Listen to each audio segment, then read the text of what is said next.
I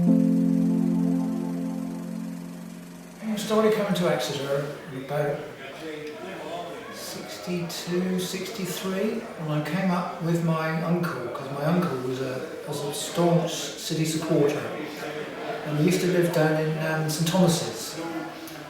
We used to sort of go in there on a Saturday to visit my gran. It was my mum's mum.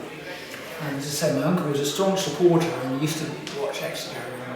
And I remember one time they said, "Oh, perhaps you'd like to go up with go up to watch Exeter with Dennis."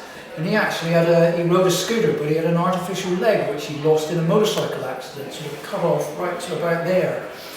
So he used to ride this scooter around, and so he said, "Well, yeah, you can come up with me." So I got on the scooter, no helmet. He had a helmet on, but I didn't.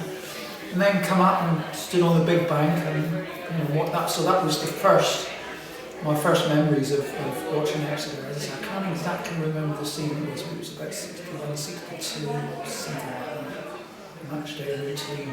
My goodness. Well, I think I can remember later on, as I got a bit older, I used to, before I had transport of my own, I was about 15, 16, we used to, a guy who I used to go to school with, used to come in with his father. So I lived in a little village on the Tiverton Road called Rue, and he used to live at Stoke Canning. So I used to cycle down the lane, the back road, down to Stoke Canning, leave the bike in the garage, and then we'd go in, with his father, and then we'd always try and park in, I think it was Toronto Road, just up the road. I think it's residence parking now, and because we were always late, and we'd always tearing around there and trying to find a parking space, and miraculously we'd always find a parking space, rush down to the ground, and then sort of scrape in at the last, just at the last minute. Usually the players were out kicking the ball around by the time we got in, and then in those days we would stand at the St James's Road end. So that was the sort of routine back, when that was about 14, 15, 16, that sort of age. Well, I remember the St James's Road end. It seemed to be, obviously it was nearer the pitch in those days, because the pitch was further up towards St James's Road. And my memory of it was that there was a bit more terrace than there is there now. But similar, there was no real height to it at all. But it just seemed as if it was bigger. There was more of it. Then I moved. We used to go into the cowshed and sort of watch football in there. And obviously now that's gone. But the cowshed was a good place to watch it. And then obviously we used to watch on the big bank as well. And I'm a season ticket holder now for the big bank. So obviously that is much more modern now. You've got the big roof over it.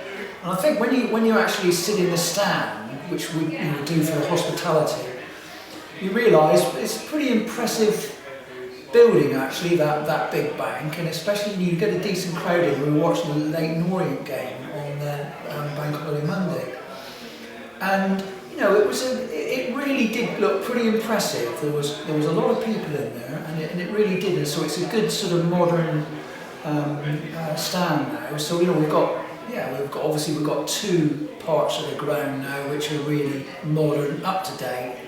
We just want to get rid of those last two bits which are a little bit sort of archaic, to say the least. Well, obviously the cowshed was a good area because it was obviously covered, and it was a really good atmosphere in there, and you used to have the walkway right up the back, so you'd always used to come in down at the Old Tiverton Road end. The St James's Road end. You could actually, in actual fact, you could come in the Old Tiv Road end as well, and you could walk almost right around the ground. You couldn't walk right around for the stagecoach stand is, but you could walk from three parts of the ground, walk right the way around. So you could walk behind the cowshed and then walk up the steps that they had there, and then sort of get in there. But yeah, I always liked the cowshed. It was, in a way, it's a shame on that way, but obviously it was progress, and it had to go. And we've now got a decent, a really nice stand now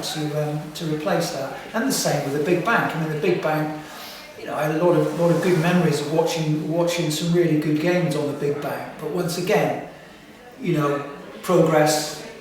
We move forward, and we've now got a lovely area of stand with a roof over it, much more modern. So I think probably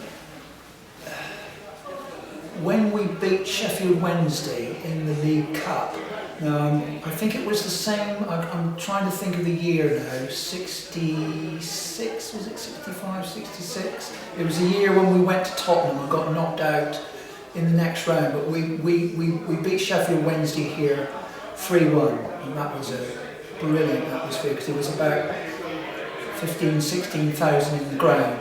We were on the Big Bank, and it was just a fantastic atmosphere. And obviously the atmosphere for the Man United game, that was sort of the expectation then with that game was just so high. In fact, we were going to see all the and back in those days, FA Cup third round, the top teams, they put out their best teams, not like they do now, rotate squads. So we saw all the best players. So that was a fantastic experience. And a brilliant atmosphere with 18,500. They're absolutely packed to the rafters. Best players. So it's so difficult. I mean, it just seems so many. I mean, obviously Alan Banks was a tremendous, tremendous goal scorer.